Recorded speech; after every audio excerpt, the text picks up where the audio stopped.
ഗുരുപാദകസ്തു.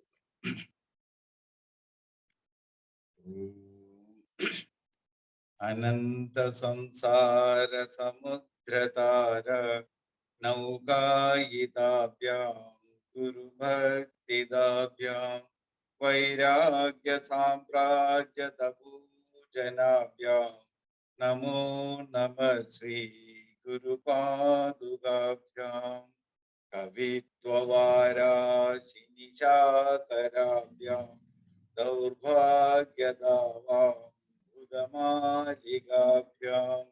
ദൂരീകൃതാനം രവിഭക്തധീഭ്യാം നമോ നമ ശ്രീ ഗുരുപാദുകാഭ്യാം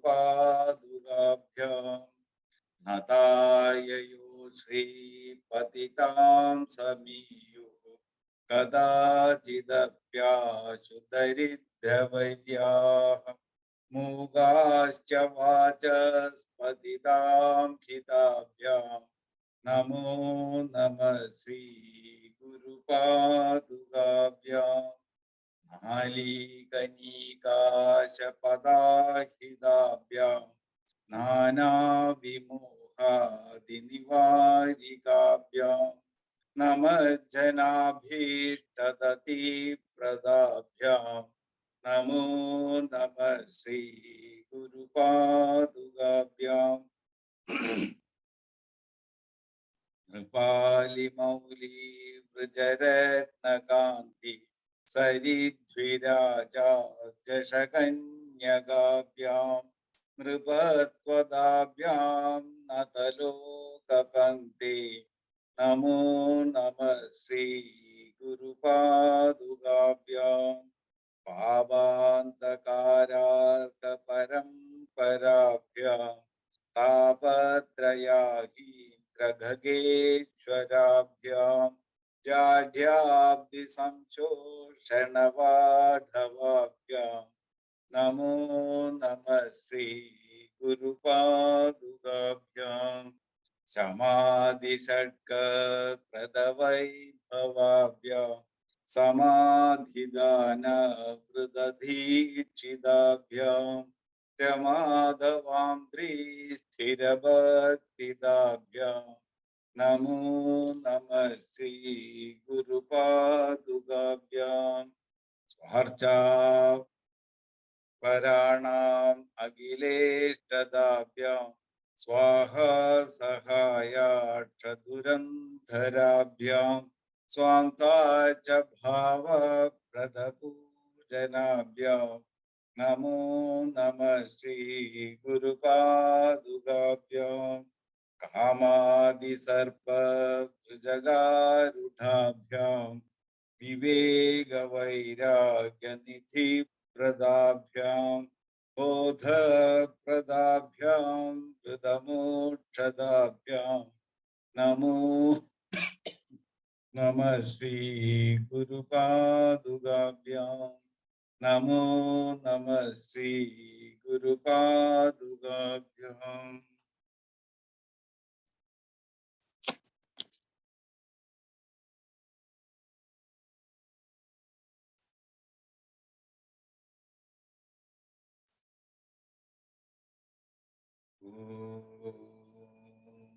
മൂകം കരോതി വാചാലം പങ്കും ലംഘയതേ ഗിരിം യത്കൃപാതമഹം വന്ദേ പരമാനന്ദമാധവം.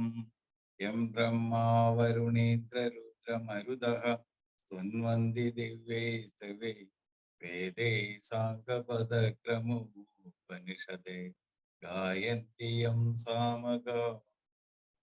ധ്യാനാവസ്ഥിതദ്ഗതേന മനസാ പശ്യന്തി യം യോഗിനോ യസ്യാന്തം ന വിദുഃസുരാസുരഗണ ദേവായ തസ്മൈ നമഃ. സർവധർമാൻ പരിത്യജ്യ മാമേകം ശരണം വ്രജ അഹം ത്വാ സർവപാപേഭ്യോ മോക്ഷയിഷ്യാമി മാ ശുചഃ.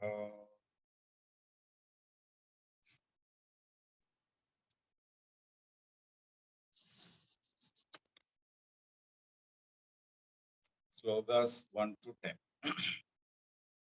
Om Namo Bhagavate Vasudevaya. Om Shri Krishna Paramatmani Namaha.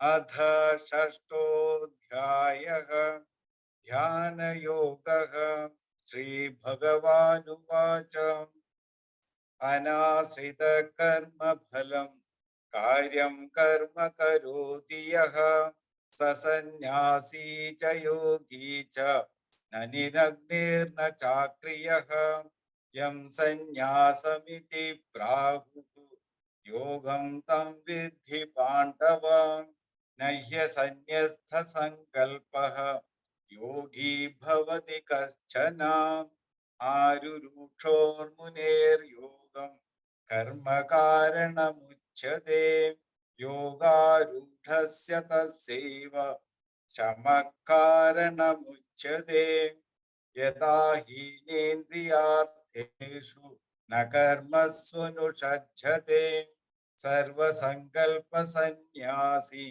योगारूढस्तदोच्यते उद्धरेदात्मनात्मानम् आत्मानमवसादयेत् आत्मेवाह्यात्मनो बन्धुः आत्मेवरिपुरात्मनः बन्धुरात्मात्मनस्थस्य येनात्मैवात्मना जितः अनात्मनस्तु शत्रुत्वे वर्तेतात्मैव शत्रुवत् जिदात्मनः प्रशान्तस्य परमात्मा समाहितः शीतोष्णसुखदुःखेषु तथा मानापमानयोः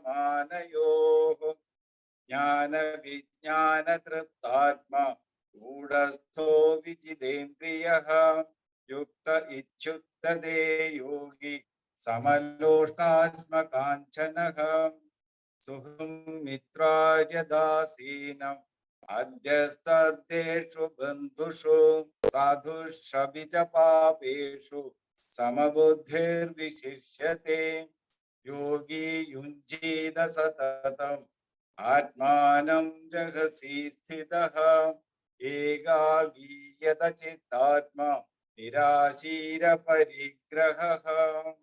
ॐ तत्सत्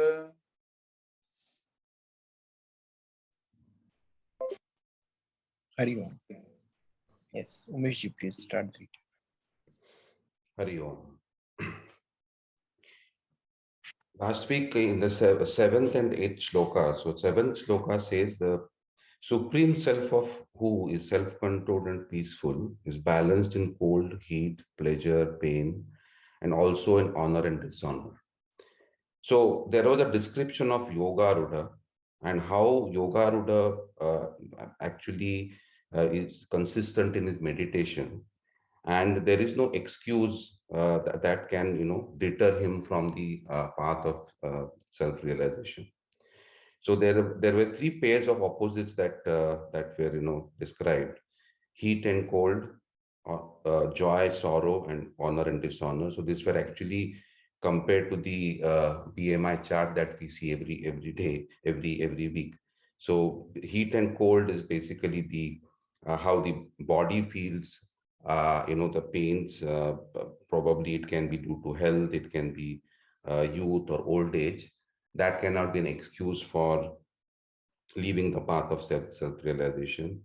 The same applies for pleasure and pain, which is felt by the mind. And the third pair is honor and dishonor, which is basically, we said that it is felt by the intellect. And then Gurudev also adds about the favorable and unfavorable circumstances that go unruffled for the saint or the person who really wants to attain uh, vijnana. So it also talks. He also talks about the company of foolish and wise people, good and bad environments. So all these circumstances cannot be an excuse for the yoga rudha or the person who really wants to be focused on his steadfast commitment and in contemplation of the Supreme. Then in the eighth shloka, what the yogi who is satisfied with knowledge and wisdom, who remains unshaken, who has conquered the senses, to whom a lump of earth, a stone, and gold are the same, is said to be harmonized, and he's said to have attained nirvikalpa samadhi. So here we go into the we went into the discussion of what is jnana and vijnana. So jnana being bookish knowledge, and vijnana is the knowledge of direct perception. So it just struck me that nowadays in our corporate world, we are moving away from the leadership training modules that we used to have. Now we are having something called as experiential learning. So we actually share with each other what experiences we have gone through, and then it is the knowledge of direct perception. It is not a knowledge where you read from a book and say that this is what you should be doing, but instead we say that this is what I have done in this situation, and then you learn from each other's experience. So I think I just this particular thing resonates in the way we are trying to see trying to improve things in our world as well. Then we went into the concept of kutastha, unchanging, immutable. It's like an anvil. It doesn't change itself. It changes the form of other substances which it comes in contact with. And we also then talk about the saint has a full-grown fragrance who has sought and discovered a perfect contentment. For him, profit and loss, victories and defeats, and all these things do not make any sense. Everything for him is same. So here, I also heard last week. Normally the Tukaram Abhanga, Tukaram Maharaj's Abhanga that I hear, and I really found one which was apt for this particular discussion. It says. Anandache dohi ananda taranga, anandachi anga, anandachi anga means God is a pond of ultimate bliss with ripples of pure joy on surface. Happiness arises out of this ultimate happiness. That is the first line. Then he says, Kaya sango zhale kahi chiya bahi, pudhe chali nahi avadi. So how can I describe this miracle? He says, I have no interest in this mundane world, because I have got this, happiness, ultimate happiness. And the third one is so interesting. It says, Garbha se avadi mate sa dohala, tethi sa jivala, tithe bimbe. Means the child, when it is in the womb of a mother, the bliss that it gets actually is undescribable. You cannot describe that. Once you get born, you do not know how it happens. But just imagine when the child comes out, it actually cries because it is losing that love and that particular happiness which was there in the womb.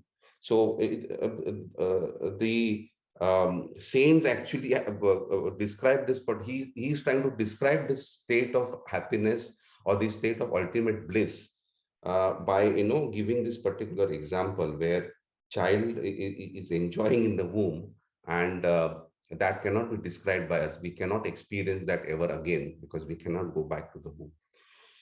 Hari Om. Hari Om. Thank you, Umesh.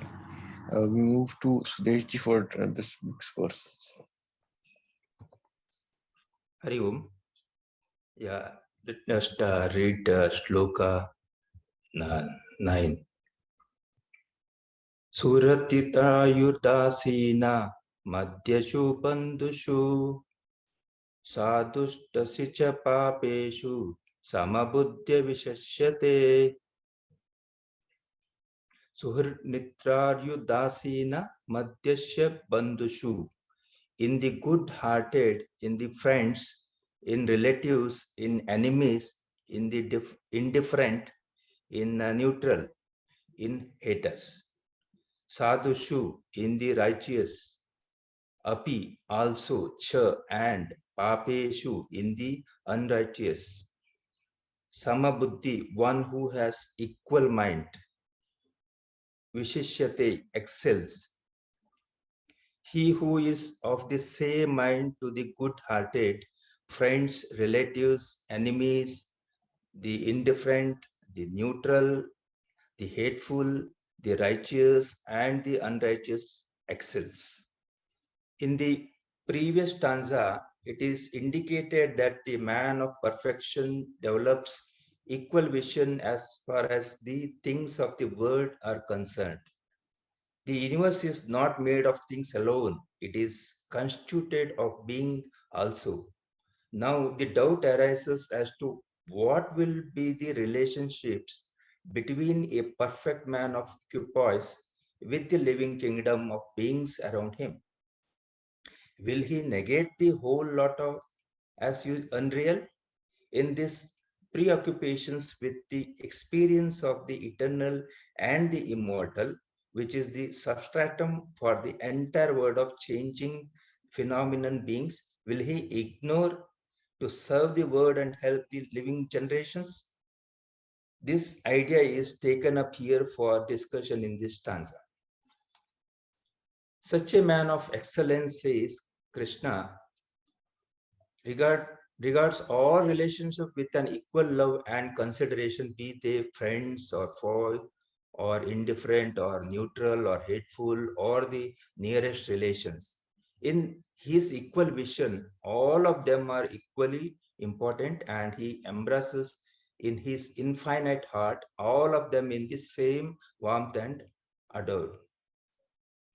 His love knows no distinction between the righteous and the unrighteous, the good and the bad.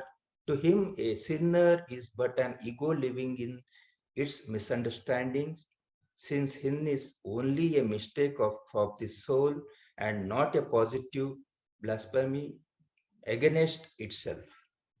Ramatirtha beautifully expresses it when he says that we are punished by the sin, not for it. In the right understanding of his own self and the resulting realization of his own self become the self everywhere. He discovers a unity in the perceived diversity and a subtle rhythm in the obvious discord in the world outside. Having realized himself to be the self which is all pervading, to him the entire universe becomes his own self, and therefore his relationship with every other part of the universe is equal and same. Whether I get wounded in the hands or the leg or the back or in the front, on the bed or on the head or on the shoulder, it is the same to me, since I am identifying myself equally with my head, my trunk, and my legs as myself. Through which methods can one attain this highest goal and assure for oneself the surest results? It is explained. Yogi yunjita satatam atmanam rahasi stitah ekakiyata chittatma nirashira parigraha. Yogi, the yogi, yunjita, let him keep the mind steady, satatam, constantly, atmanam, self, rahasi, in solitude, stitaha, remaining, ekaki, alone, yachatitatma, one with the mind and the body controlled, nirashi, free from hope, aparigraha, free from greed. Let the yogi try constantly to keep the mind steady, remaining in solitude, alone with the mind and body controlled, free from hope and greed. The last few stanzas expound and explain such a wondrous goal of life that no reader of the Gita with intelligence and enthusiasm can stand away from compelling charm of its beauteous face. Arjuna seems to have expressed an eagerness to know the ways and means by which this indomitable inward equilibrium can be achieved by him for his own constant experience. As an answer to his eager looks, Krishna explains in his own words how an individual can slowly grow to maintain himself finally in this spirit of consummate love of all at all times. In the Mahabharata, Krishna is conceived as an voluntary manifestation of the Supreme, and hence he is addressed as Sri Krishna Paramatman. He is giving here an advice to his most intimate friend and life companion Arjuna on the methods of self-development and the techniques of self-perfection. Even then, it is not said that the Lord will give him a secret method by which he will not have to make any struggle at all, and that the entire responsibility will be borne by the creator of the universe. The very opening words of this stanza weed out any such false hopes in the minds of the seeker. Krishna says, "O man of self-control, yogi, you should constantly practice concentration. It is only through the practice of meditation that a mortal can grow out of his weaknesses and flower forth culturally into the greater perfection possibilities within himself." Details of how the meditation is to be conducted are given in the rest of the stanza. Sitting in solitude, one should practice meditation. This word has been unnecessarily so overstressed in recent times in India that the term meditation brings a sense of horror and fear into the minds of the early seekers. It does not mean that the meditation can be practiced only in the jungles and in the solitude of caves. It only means that in his own home, the seeker should try to withdraw himself from his mental and physical preoccupations and should retire to the corner in his house for the purpose of his early meditation.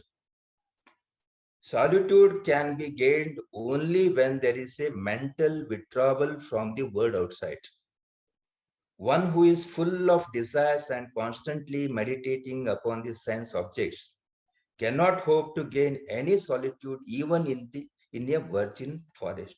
Again, the word solitude, rahasi, suggests a meaning of secretiveness, indicating that religion should not be broadcast of self-advertisements, but must be a set of true values of life, secretly practiced within the heart, ordering our way of thinking and encouraging our pursuit of nobler values in life.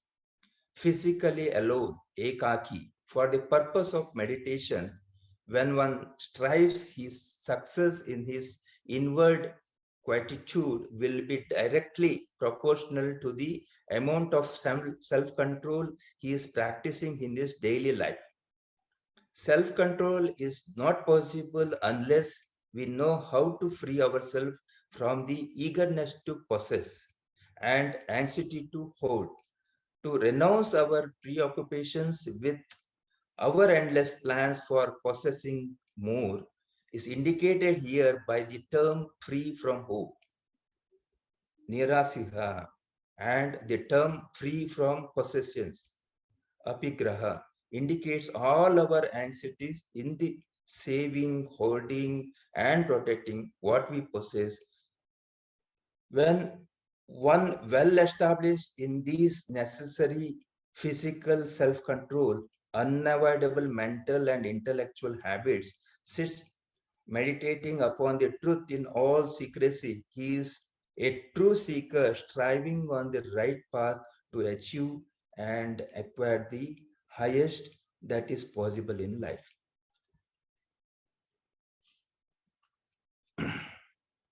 So we discussed in previous shloka 8 that Krishna mentioned that man of perfection or jnani who has to develop a equal vision unworldly things like mud, stone, and gold, all are same. So here, in continuation to that equal vision, here in this shloka, shloka 9, Krishna tried to explain that, advising all of us that we have to continue the same feeling with the different type of human beings also. So because, but here the same human being with all different characteristics each other. So here Krishna classified here with 9 different type of peoples here. One is the Surat, and he is actually good-hearted who helps others without any expectations. That is the first character. Then he is classified as a Mitra, a friend who always protect and guide good and bad times also. And then third, he says that Dvesha means evil-minded. Then Ari, who manifests evil and always ingrained cruelty. Then Udasina, he is actually, we can say that one is who is indifferent, may do good or evil, but not sure, because he is always Udasina. So again, then Madhyastha, a neutral, so who is well-wisher to both the sides, do but neither good or evil, but he will always support both the side. Then Bandhu, a relative, means who does good because of some relationships, and then Sadhu, who follows spiritual path, work well with the people, and so he is always good with all the people around us. Then last is actually Papi, who live with a selfish lifestyle only for his personal gains, and also he is only interested is his personal welfare. So all about Papi and all, Krishna mentioned many things, even in in chapter 9 in Karma Yoga, he was repeatedly reminding us on that also. And again here, what Krishna tried to explain that the jnani who actually develops a samasti bhava, because irrespective of whatever the characteristics of the people, because of their own ingredient gunas and all, so but here the jnani has to develop a samasti bhava with all human beings, but whatever the different characteristics surrounding him. But so when he thinks that in that way, means we already discussed about the Vedanta philosophy, that all type of waves, whether it's a small wave or a roaring wave, all these waves are part of ocean only. Like similarly, we discussed about whether it's a small pot or a big pot, or a different size pot or a different shapes of pots or something, but all are part of mud only. The similar type of philosophy, this here the jnani is trying to adopt. Then what happens, then he will look everything same, so the same vision will come develop easily. That's what Krishna tried to explain, because compared to previous shloka, whether it's a stone, gold, or same, because it's all material. But here, when it comes to a human being surrounding us and all, it is very difficult, because I also experience that also. So here, what it came, because why Krishna is trying to explain that, because since this adhyaya is basically on the meditation and all, because I think this equal vision is very important for meditation preparation, because practically myself also experience the difficulties during meditation due to lack of this equal vision. Because during the meditation, I always faced with the disturbance with old memories, maybe 5 15 years, 10 years or something. We never it come across these type of memories during the daytime. When you sit for the meditation, then all these things will pop up, especially this Papi, Ari, Dvesha, Udasina, these type of people who had some bad experience long time or something, because that is the reason here. So it will always disturb the meditation, because when I read this shloka, I really remember that it's practically there is a lot of benefits to adopt this concept when you are going for the meditation. That's what I understand from Shloka 9 and Shloka 10. So here what Krishna tried to explain that, see, for a meditation and all, external and internal disciplines is required for the meditation. That's what he's trying to explain us. And Krishna here also advised that we need to carefully shift our focus attention from world outside and try to be a introvert, because that is very much the important aspect required for the meditation preparation. So here we are aware that any meditation in a crowded place or something is always difficult to do meditation.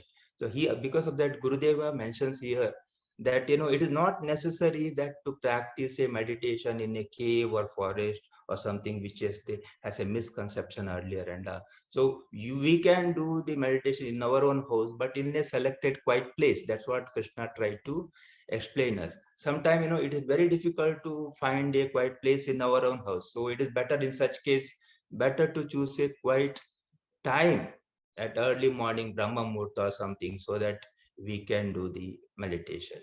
Again, in meditation also, I hear or Gurudeva also mentioned that any company, meditation in company is not so effective. So it has to be alone. Here the word is used ekaki. Ekaki is not really means company and all. Here is that ekaki means withdrawal of all the in the mind from the worldly things, and being is very, very important for this meditation. That's what here the ekaki meaning. So here what Krishna tried to explain, because in the future, all the for coming shlokas and all, there are a lot of preparations. Krishna give tips on the type of postures, good food practices and all. So here you start with the mental preparation, and that's what I understand from these two shlokas. Hari Om. Thank you, Sudesh ji. Hari Om would request Ishwar ji to share his views on this. Am I audible? Yes, sir. Please go ahead. Okay. First of all, the world exists because I exist. And what is the world? The world is a field of experience. Now, last night, I skipped my dinner. Now, it is about 9 o'clock here. I am feeling very, very hungry. So to say that I have been listening to whatever you have been saying is a naked lie. Now we must understand the purpose of scriptural literature. Now suddenly the mind says that kai baar suna hai, but we are subject to our vasanas of the past. So despite listening to Pujya Gurudev, Upanishad, Kathopanishad, Kenopanishad, Bhagavad Gita, Bhagavatam and everything, my life does not change. Now when you say life does not change, it is not the question of my being alive. My being alive is useless unless I equip myself to serve the society. Now, even for a microsecond, while I am alive, can I avoid action? So ultimately, it boils down to surrendering to the Guru, number one. Number two, obeying his teachings, number two. Number three, mananam of what he has told, and nidhi dhyasanam regularly. Now basically what happens is, morning till evening, from the time I get up till I go to sleep, so many activities are happening. Most of it are not noticed by me. So the purpose of religious scriptures is to ensure that the outside environment does not contaminate my inner voice. Now, there is an episode in the Ramayana where it was decided that Sri Ram will be coronated as the Yuvaraj. The whole Ayodhya was very, very happy. Then this crooked lady came and contaminated the mind of Kaikeyi. Kaikeyi was a noble lady. As soon as she heard from this Manthara that Sri Ram is going to be crowned as the Yuvaraj, she immediately took out a very precious necklace from her own neck and put it on the neck of this maid servant. Now, the purpose of religious scriptures is to know, number one, that human life is very, very rare. Number two, this life is very, very short. And the short itself becomes shorter because what I want to say, I cannot even complete. So basically, these recommendations of scripture, an ounce of practice is more preferable than tons of preaching. I stop here for the others to continue. Hari Om. Hari Om. Thank you, Ishwarji. You are always welcome. Balaji.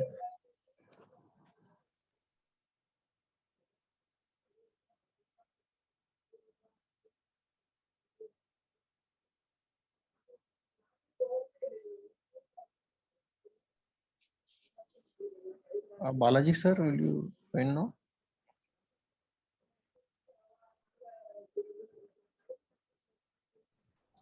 Hari Om. Clear? Hari Om. Sri Gurubhyo Namaha. Yes, you are audible. Please go ahead. Ishwarji's last sentence, very piercing. An ounce of practice is much more than tons of theory. So actually, this part of the Gita, particularly the Dhyana Yoga, we are entering into the practical session of how to manage our mind and intellect along with the cooperation of the body to experience the higher nature within us. Now, this is called the Dhyana Yoga, and through the process of Dhyana, we can become a yogi. This is what is the preaching in this chapter. But this entire chapter from here on is focusing on a step-by-step progress on how to realize the self in us through the process of meditation. So from the very title of the chapter, we know that Dhyana and Yoga. Yeah. And ultimately the result is you can become a yogi through the process of meditation, and that is the only known process also. So with this background, we have already studied that one who is a Sarva Sankalpa Sannyasa, Yoga Rudaha,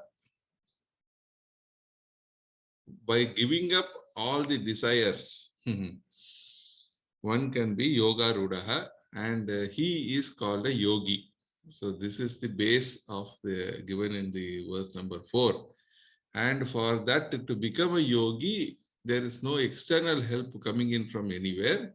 Udaret Atmanam Atmanam, that verses were discussed, and how mind, which is well controlled by the intellect, is your friend, and how a mind, when not in control of the intellect, is your enemy. It has been described in verses 5 and 6. And it is very imperative and important to note that extremely important point, that it is the intellect which is the God-given gift, which is not available in other creations, but only given to the human birth, which we get after many births as other creatures. So it's that rarity of the intellect that we have to first of all understand. And it is only with this intellect that we can then control the mind, which otherwise, when uncontrolled, drags us away from this divine nature of ourselves. So in this continuation, the verses number 7 and 8 were also discussed, wherein the Sitoshna, Sukha, Dukkha, Mana, Apamana, belonging to the three personalities with which we interact ourselves with this world outside: body, mind, and intellect. Sitoshna, Sukha, Dukkha, mind. Mana, Apamana being for the intellect. When these things are not properly managed, and this management comes from that, mismanagement is natural. Mismanagement is natural because that is what our nature, when we are born in Prakriti and when we are born with the pull of Maya, we are mismanaging ourselves because of this wrong notion that we are the body, mind, and intellect, and all satisfactions that are demanded by these personalities, body, mind, intellect, keeps us constantly engaging ourselves with the different objects. And therefore, we by ourselves over a period of time have developed this compartmentalization of this world, wherein our mind becomes the nodal point for something what we call as what we like and what we don't like. So these likes and dislikes are the root cause for our mind to be dragged back into our engagement with the OETs, right? So this much is the basically we have to understand. Now, one who has this knowledge that starting from, this essentially we discussed in detail the last week, that is in shloka number 8, Jnana Vijnana Triptatma. And then he ultimately, from victory of the senses, these experiences of Jnana Vijnana Triptatma happens because he's been able to control his sense organs with the engagements with the sense objects. So this is to first of all to understand that we are going behind something which is finite, which is momentary, is knowledge. Starting from that point of jnana. Then later on we went on to discuss with Sanjayji that supreme experience being the jnanam, and the vijnanam being that seeing that supreme in every aspect of our life, in every creation that is around us, in every aspect of the world. That is the highest vijnanam. But this doesn't come overnight. So therefore we have to understand first of all ourselves that we are these four personalities. We are driven by the pressure of our vasanas. By purgating of vasanas can happen by doing yajna karma, and then by selfless activity, slowly the pressure vanishes. Mind intellect becomes a little bit composed. There is no pressure of asanas. And with such a mind and intellect which is purified, there is a possibility that the extrovert mind now turns inside.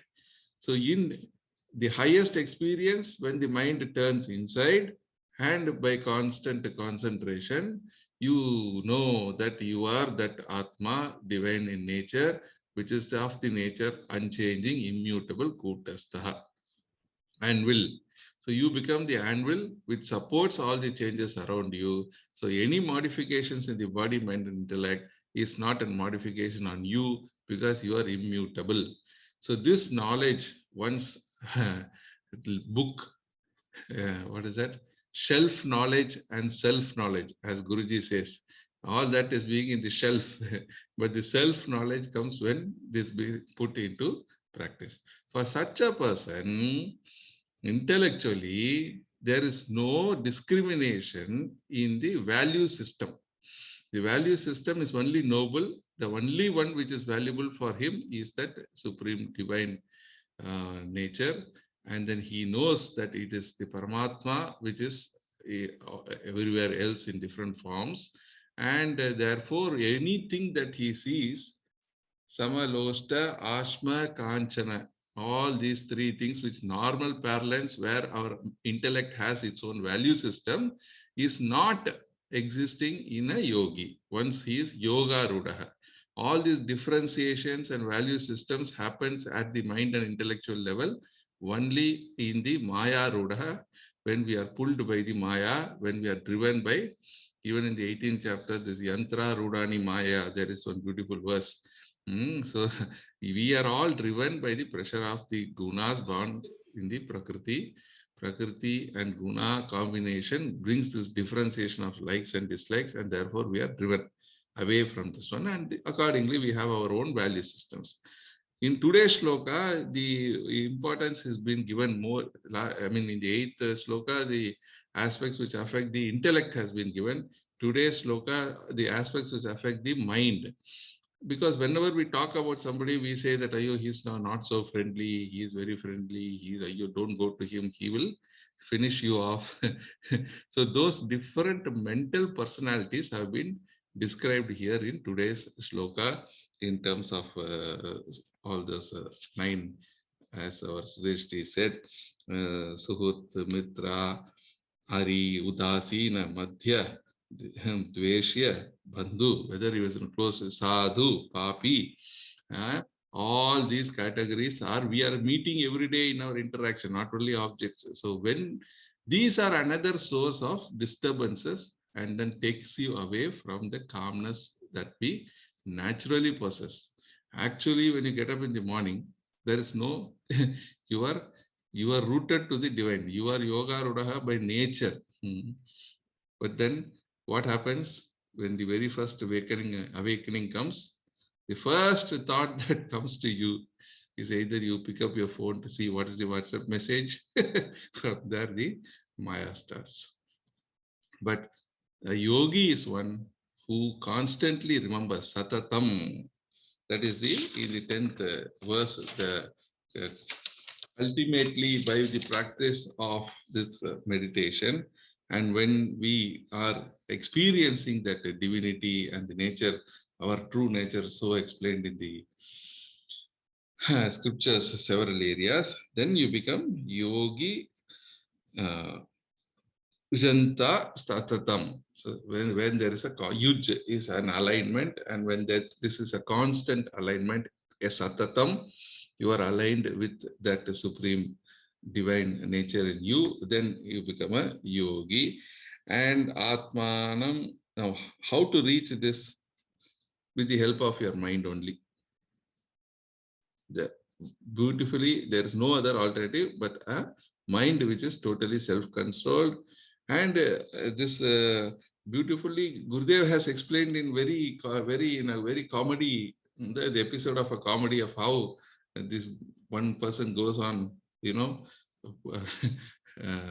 telling everybody around in the family that he's going to start meditation from tomorrow, and then make a complete publicity of the whole thing. It's a very jovial episode available in the video. So the rahasi, that word, can be understood from there. It is meant to be practiced silently, not to be publicized everywhere to say that I am doing meditation, and and then they automatically attach to the ego. Sthitha, ekaki again. See, this is all beautifully given in the beginning stages of the meditation. These are essential qualities of the mind and intellect.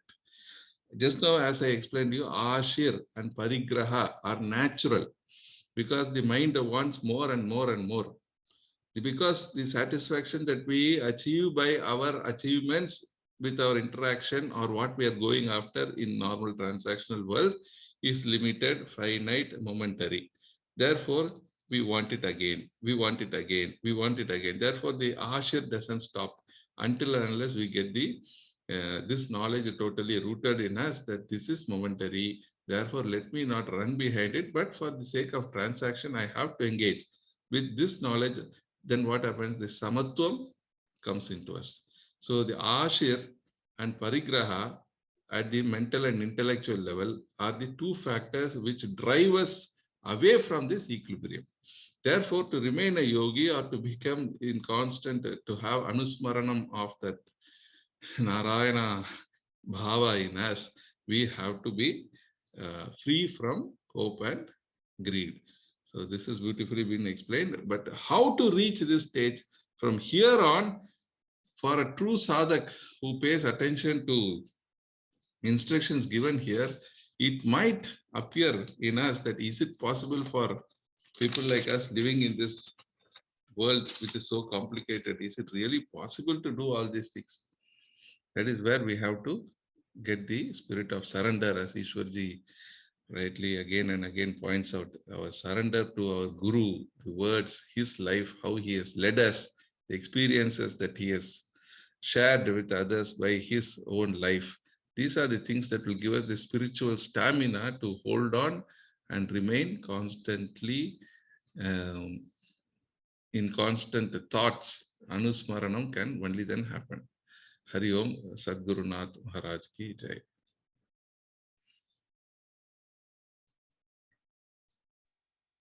Hari Om Balaji. Thank you for the explanation. Now, Rajendranji, would you like to share your views? Hari Om.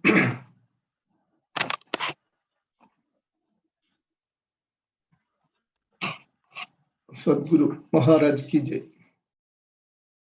Hari Om. Everyone has spoken very well. Certain words that you all speak actually blinks like a bulb, illuminating our intellect. I will pick certain words. First of all, Mathurji has pointed out about this learning, corporate learning has changed into experiential learning. This is the way the world is evolving. You know, you cannot stay on a particular place and be there only. The world is always moving. So the learning experiences are changing every day from the light of our experience. And then Sudeshji has spoken about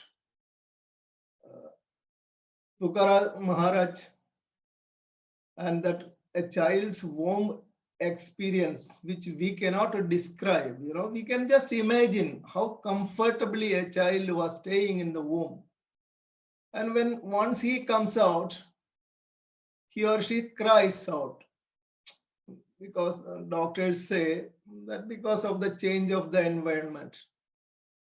Could be, but rather it could be more, you know, like when the child loses his intimacy with the mother, that will be more disturbing for it. So that could be one of the reasons why he or she was crying. She is crying. And then coming to Ishwarji, he has cited a very good example of Kaikeyi. See, when we get a wrong idea, then we misbehave. You know, until Manthara was, you know, infusing all these poisons, injecting the poisons to her, she was good. Kaikeyi was a good mother. She never had a wrong feeling, a bad thought about Sri Ram. Once these bad things are injected into her mind, she started reacting. This is what we have to learn. How to avoid such people, how to avoid, discriminate, how to keep away from them. And again, self-knowledge and self-knowledge, Balaji has described it. I would like to, you know, in the first stanza, you all have spoken very well. Now, I don't think I need to explain it again in the way I want. I would like to say about an episode which was happened to Tapovan Maharaj. You must be remembering it. Many of them are aware of it. Once he was kidnapped by bandits. Maharaj never resisted. He stayed calm. They took him to their, you know, whatever cave or was there, whatever was their house or shelter, and examined all his belongings. Nothing was there. What a sannyasi would have. Some clothes nothing else, maybe one bowl or something. So once they found that he was not carrying any valuables, they let him sit there only.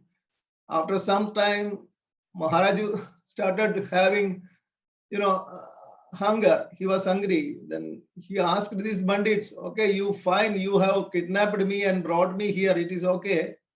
But now I am hungry now. Give me some food. Then they gave him some food. This is the way sannyasis behave. We and you and me, we cannot imagine of such things. If we were in his position, we would have screamed, what all things we would have done out of fear. We can't imagine such things. So this is Sarvam Khalvidam Brahma. In last chapter, we have learned Vidya Vinaya Sambanne Brahmane Gavi Hastini Shuni Chaivasya Pagecha Pandida Samadarshina. Pandita, the one who has got Panda, the Atmajnana. He is Samadarshina in everything. Vidya Vinaya Sambanne Brahmane. A Brahman, a Satyanyveshi, Brahman who has Vidya, and because of the Vidya he has generated Vinaya, the kindness, compassion.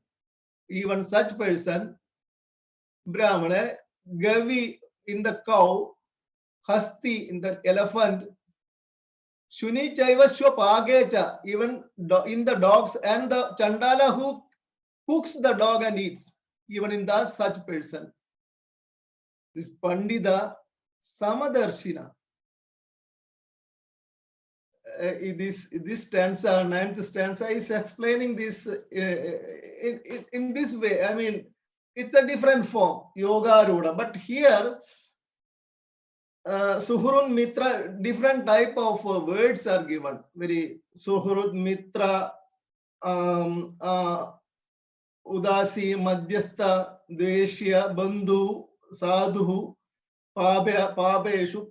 So different words are given. We have to understand that we, in all these type of people,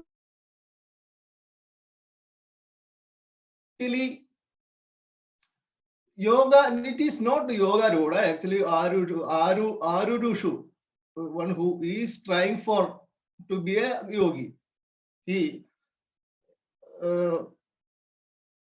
sama buddhi, he has to equally deal with this kind of people. But for a grahastha, it is very difficult to deal in such situations. We have to, in this world is full of corruption. We have to discriminate. But our equipoise has to, we need to have a feeling that everything sarvam khalvidam brahma. But while we deal with them, we have to keep away or avoid such people, or legally whatever we have to do with this external world, we have to do that. We cannot live like this, the way the yogi lives or yoga roda lives. We have not reached to that level. Because of that, once we reach to that level, we can live. But till then, we have to live in this world only. Carefully, we have to live.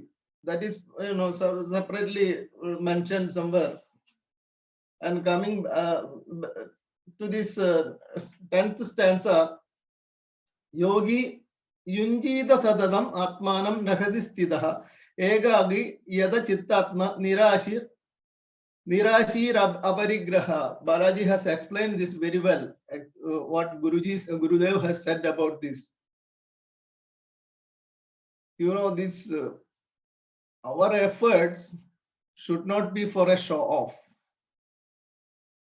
It is all these prayers, our meditations, everything is our very private thing, which is not supposed to be demonstrated in the public. We need not to do that. It's a perfectly our own personal thing. You do meditation, whatever prayers I am doing in this way. I don't want to demonstrate it with the in the world, because people won't understand this, and we need not to do that. It's our private affair. So Balaji has explained that very well. And one word he has said, spiritual strength. That spiritual strength we have, mismanagement. The world is always mismanaged. And by default, we are mismanaging things. When we are going to manage, we have to maintain some discipline and follow the rules. So that was a very good, enlightening word. I don't want to further explain anything. Hari Om. Thank you.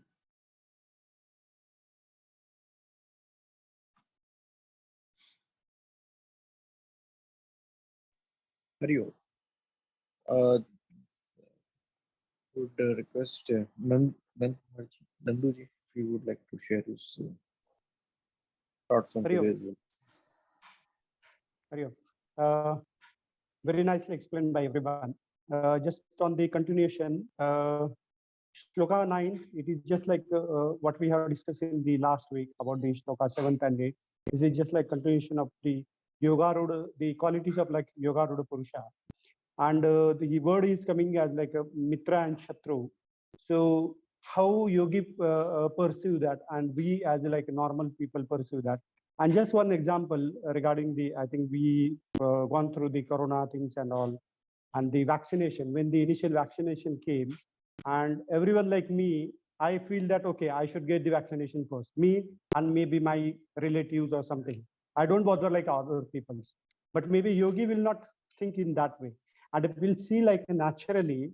If everyone is vaccinated, then maybe we were able to control the corona. And many countries, I mean, they were thinking about like their people only.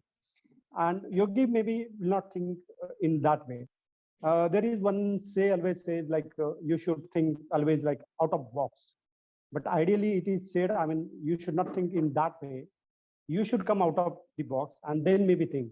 And that's how for us also, I mean, we are within we are very much related with like our body. And there is very nice definition about like Asura. Who is Asura? And the 16th chapter, we all know about the Devasura thing, Sampatti. So who is Deva and who is Asura? So as a definition of like Asura, what I learned is Asoshi Ramanti iti Asuraha. So Asura means like a body. Who is like Ramanti with like a body is Asura. And then for me personally, I need to think whether I'm Ramanti with like a body. Then I need to decide whether I'm a Deva or Asura.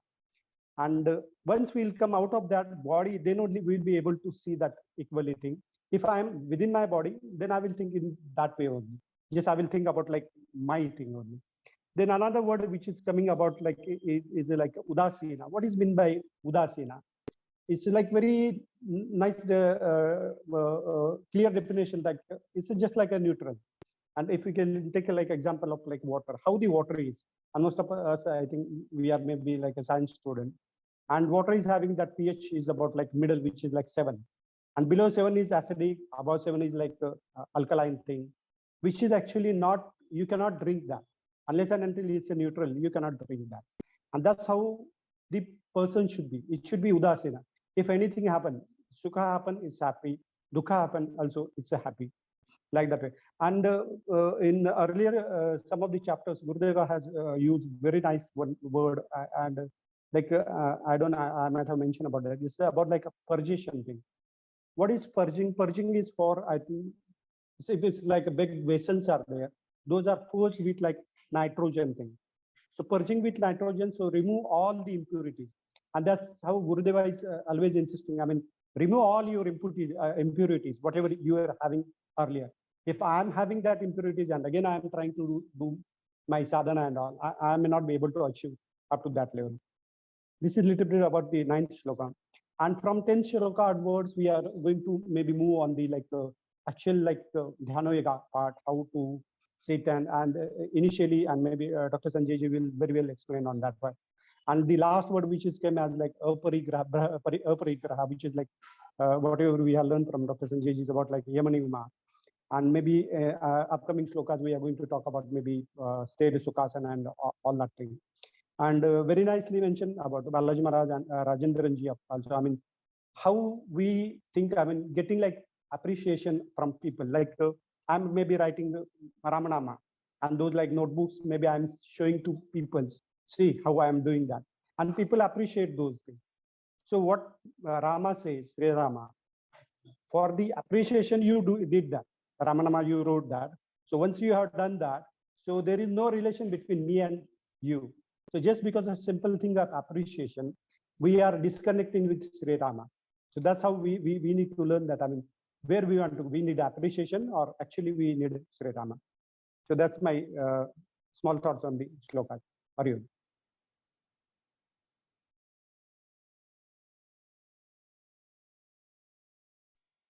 Hari Om. Pradeep ji, would you like to share your views? Hari Om. This, when we see this, the Bhagavad Gita divided as Tattvamasi, the Tvam part is being discussed from 1 to 6. So even in this Tvam part, what I look at is, this is again divided like into 3. That is Shravanam, Mananam and Nididhyasana. If you look at first 2 chapters, we have the Sankhya part, that is the knowledge part. So we listen to that, Shravanam. And then 3, 4, 5, the application of it, the Karma Yoga, and the Karma Sannyasa and all. So that portion is for the reflection. That is the Mananam. And we are to sit for the meditation. That is in the chapter 6. And from 10, 11, verse 11 onwards, the process of meditation is being explained. So before that, we are asked to, the consolidation is given of how one should be or what are the preparations required. So from that angle, the last verse talked about the how to have samabhavana in the objects, the beings, the things around. And in this verse, verse 9, how to have the samabhavana in the beings around. So the word, the verse ends with vishishyate. If you look this, that the one who has that samabhavana excels. And in the chapter 3, the verse 7, there is one verse, there is this verse also ends in vishishyate. That is, estvindriyani manasa niyamya rabhate arjuna karmendriye karma yogam asakta savishishyate. So he excels in the among the world of beings or world of things. That is, that karma yoga aspect is explained there. And here it is explained the how the among the world of beings, how we achieve the samabhavana. I mean, the yogi achieves the samabhavana, and that how that is to be. So basically, this the Shravanam part, which Shravanam and Mananam part is up to the chapter 5, gives us opportunity to develop the clarity of intellect and purity of mind. With that, we have to have a concentration of mind. That is the process of meditation. In fact, I was thinking that, it is, I am not even doing proper Shravanam and not even doing proper Mananam. Then where is the question of doing Nididhyasana? But all consolidation of these thoughts gives clarity that this should be a process which we have to be practiced on an everyday basis, just like Shravanam and Mananam, whatever extent we are doing. So that consolidates. So that is the concentration of mind. What is so for that? What is that is required is this how much preoccupied we are. So that contemplation on that. I mean, reflection on that. And this verse 10 is a total preparation for that. And it is said, Gurudev's explained as Balaji said in that video, he also explains this word satatam. Satatam is not always, because every text it is written as always. But Gurudev says, don't worry, it is not meant there. It is in the context. What is meant is that while you are on the seat of meditation, maybe it is for 1 minute or 5 minutes or 10 minutes, that time, stop all thoughts, continual focused thoughts on the point of contemplation. That is what is meant by satatam. That gives a lot of relief for a normal sadhaka. Then rahasi, that is do not to advertise. That has been already explained. Then eka, being alone, which is means this group meditation business or advertising that I am going to meditate and all that are not going to help. So, and also in the earlier, some other verse, it is going to be said that, you know, that Janasam Sarati and all that is coming up again. Then Yata Chittatma, the self-controlled, and the Nirashi, the desire, the one who has desire, will have a parigraha, or should also have a parigraha. That is the, so that is, if you have entertained desires, then there can be two possibilities. One, that you don't get, so you get angry, or you get, then you want again. So that is that krodha and lobha. So that lobha is the part of this greed, which is aparigraha. So you should not have that. Basically, it should be nirashi, so that this krodha and lobha can be avoided. So these are the things which are the preparations before consolidating for a, I mean, so it should be a process to be done continuously. And also in one other place I read one beautiful explanation why this contemplation aspect, that is like water and milk mixes with the water, it becomes very difficult to take out. Like our mind mix with the world of objects and beings, it's very difficult for us to come out, because we always identify with our body, mind and intellect, and then with the relations around and all that. So what happens if the milk is churned? After some time, the butter is formed, and the butter floats on the water, on the buttermilk. So like that, this mind is churned in the contemplation of the Lord, with the knowledge of the self, with the words of the Guru, words of the Shastras. It gets churned and get focused and floats on the world of objects and beings. So that, and for that, this contemplation on a daily basis has to be practiced. Hari Om.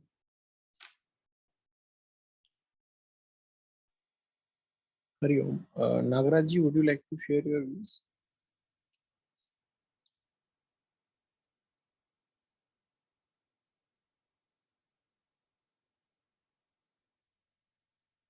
He is not there. Okay. Anyone else? Meenakshi ji, would you like to share your? Hari Om. Hari Om. A few thoughts. So, verse 9, it talks about self-realization. So, self-realization is not a mere awakening to higher consciousness, but it is a different perspective wherein a person doesn't identify with the egocentric view of life and sees a universal oneness amongst everyone. So it's an expansion within, and it is sufficient to embrace the whole cosmos and wrap it with love. So that is the meaning of self-realization, which I got from Art of Man-Making. So that's one. That's from verse 9. Verse 10 has a very nice verse. Certain words are very, and they're very aligned. So one of the words is yata chitatma. So yata chitatma, the definition I got from one of the books that I was reading is bringing about the union of mind and intellect and the self. So there is no disparity among the thoughts of mind or the understanding of intellect or the yearnings of soul.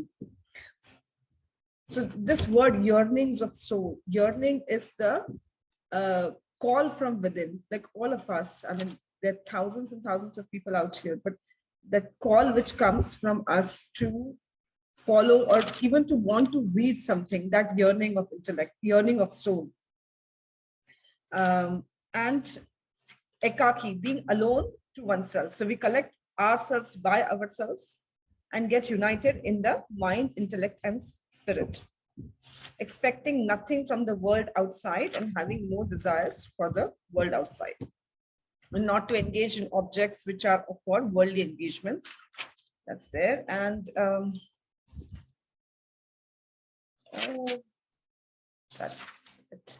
So also verse 10 talks about the meditation lifts us from, so constantly practice meditation of mind, intellect, equipment. So meditation is aligning our mind and intellect. So at a beginner's level, this is what we practice on how we control our mind, because the success depends upon the quality of the mind, intellect, equipment.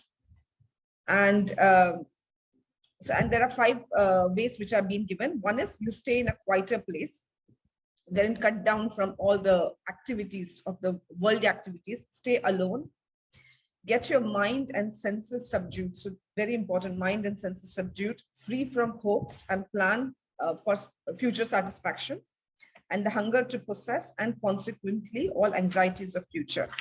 So constantly practice concentration. And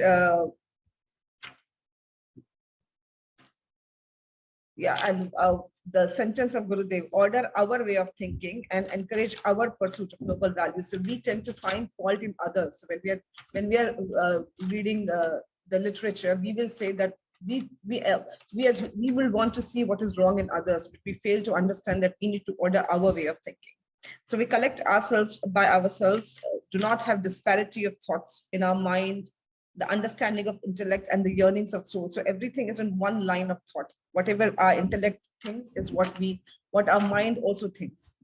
And having no possession, no expectation, and turning our attention onto one thought, and spiritualizing daily activities in a very practical way. So Krishna, although he gives this whole knowledge to Arjun, in the end it is just to fight the war. So basically, he has told him to spiritualize the activity that he's doing. You act, but you spiritualize it. That's it. Hari Om.